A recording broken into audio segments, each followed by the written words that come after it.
اعوذ باللہ من الشیطان الرجیم، بسم اللہ الرحمن الرحیم۔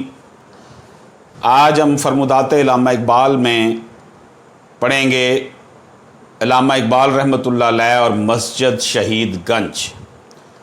جب 26 جنوری کو ہائی کورٹ کے فل بینچ نے مسجد شہید گنج کی اپیل خارج کر دی تو مسلمانوں میں سخت ہیجان پیدا ہو گیا اور بڑے بڑے احتجاجی جلوس نکلنا شروع ہو گئے تھے۔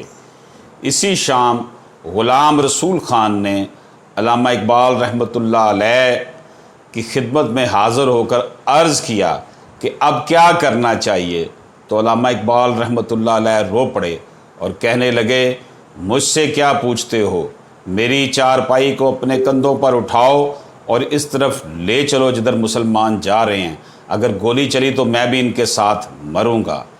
یہ جناب کتاب اقبال کے آخری 2 سال، مصنف اس کے ڈاکٹر عاشق حسین بٹالوی سے اقتباس، یہ آپ کی خدمت میں جو پیش کیا ہے۔ اجازت دیجیے، اللہ حافظ۔